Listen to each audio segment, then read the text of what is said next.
Hello বন্ধুরা, অসাধারণ স্বাদের এই চিকেনের রেসিপি তৈরি করার জন্য কাজু বাদাম, একটু পোস্ত আর মগজ তোমরা বেটে নেবে। আর চিকেনটা টক চামচ দই দিয়ে 1 ঘন্টা ম্যারিনেট করে রেখে দেবে। তেল গরম হয়ে এসেছে প্রায়। এবার কড়াইতে তেল গরম হয়ে গেলে চিকেনগুলো একটা একটা করে ভেজে নেব। চিকেনে যে তেলটা রাখা রয়েছে ওই তেলেই আমি একটু গরম মশলা আর একটুখানি এলাচ ফোড়ন দিয়ে দিলাম। চিকেনটা আমার ভাজা ভাজা। এবার এর মধ্যে আমি দিয়ে দেব একটু টমেটো। টমেটো আমি টুকরো করে দিয়েছি, তাতে টমেটোর যে ফ্লেভারটা একটু ভালো আসে আর টমেটোটা খেতেও ভালো লাগে, অল্প সেদ্ধ সেদ্ধ থাকে। আর গ্রেভিটা দিলে টমেটোটা একেবারে মাংসের সাথে মিশে যায়।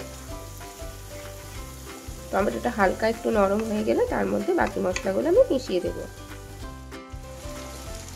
টমেটোটা দেখো হালকা হালকা আমার ভাজা ভাজা হয়ে গেছে। এর মধ্যে আমি এবার দেবো একটু আদা আর একটু জিরে বাটা, দেবো একটু পরিমাণ মতো হলুদ, ধনে গুঁড়ো। এখানে আমি একটু লবণ মিশিয়েছিলাম, যার জন্য আমি এখন লবণটা আমি একটু অল্পই দিলাম। আর দিয়েছি কালারের জন্য একটু রেড চিলি পাউডার, এটা কালারের জন্য দিচ্ছি, তোমরা চাইলে দিতেও পারো না। মশলাগুলো আমি খুব ভালো করে ভেজে নেব যতক্ষণ না তেল আমার বেরিয়ে আসছে।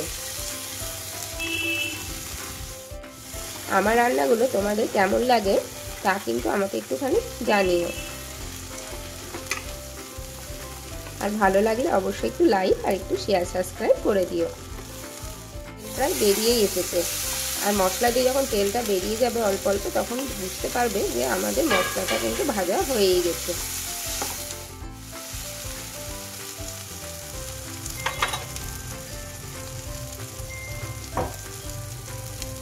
এইবার আমি একটু কাজু বাদাম, পোস্ত আর একটু মগজ বাটা।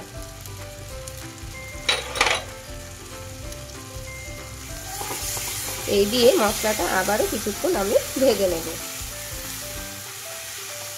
ঠিক আছে, আমার মশলা কিন্তু ভাজা হয়ে গেছে। এবার আমি চিকেনগুলো দিয়ে দেবো।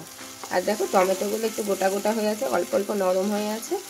এখন কিন্তু টমেটোগুলো চিকেনের সাথে যখন আমরা খাবো তখন কিন্তু খুব ভালো লাগবে। ভেজে রেখেছিলাম সেই চিকেনের যে ভাজাটা, সেই ভাজাগুলো দিয়ে দিচ্ছি।